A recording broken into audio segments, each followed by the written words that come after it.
Is everyone aware that 2.5 million tons of carbon dioxide releases in the atmosphere annually and takes 17 million barrels of oil to produce yearly, and that's enough to fuel 1.3 million cars for the year, or it can power 190,000 homes. According to the Ocean Statistics and Facts, there are now 5.25 trillion macro and micro pieces of plastic in our ocean. Every day, around 8 million pieces of plastic makes their way into our oceans. And the world produces 381 million tons in plastic waste every year. And 50% of this is single-use plastic, which only 9% has ever been recycled. 88% of the sea surface is polluted by plastic waste, and the number of plastic in the sea are higher than the number of fish.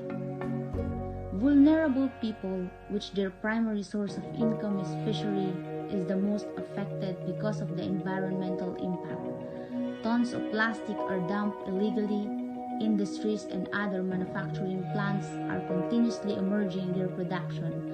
But the question how they are responsible for every single plastic they produce. Rivers and streams are now polluted. Scars of fresh waters are always been the main problem. There are many people who are starving because of the aquatic resources scarcity. Destruction of marine life can affect the biodiversity and the whole system. Human intervention has a great impact on the environment. Essentially, we shall do our counterpart to mitigate the risk by not only adapting the climate change and the setting brought about by our actions, but we need to become responsible for every action we made. Filipinos dispose of more than 17.5 billion of plastic every year, of which end up the oceans. A report from the Global Alliance for Incinerator Alternatives said that Filipinos produces more than 163 million plastic sachet packets, 48 million shopping bags, 45 million thin films bags daily, and it was estimated more than 160 million bits of plastic waste wash up on riverbanks and coastal line every day.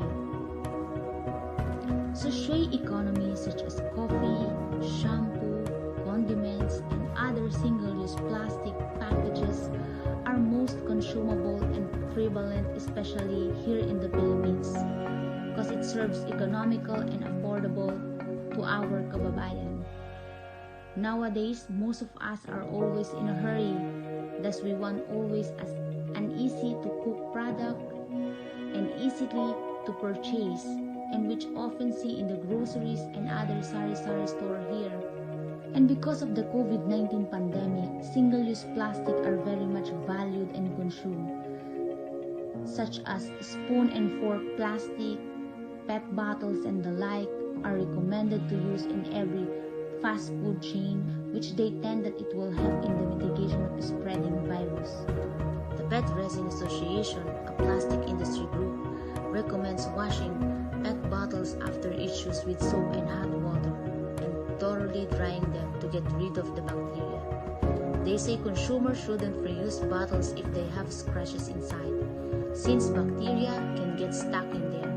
So you should recycle your plastic bottle if it has scratches. Expert writing in the journal Practical Gastroenterology say that recycling that bottles is the safest option, but it is okay to keep using it as long as it keep it clean. So rather than throwing your PET bottles, why not reuse it as long as it is clean and no scratches, then recycling it in an innovative idea in helping the environment. Because most people do not realize the magnitude of changes happening as of now, but it is not too late. To act as one, we need to act together. We need to protect our family, our homes, and our planet so that we can preserve it to our future. Preserve it now so that it can preserve it to our future generation. Find what we can do to save our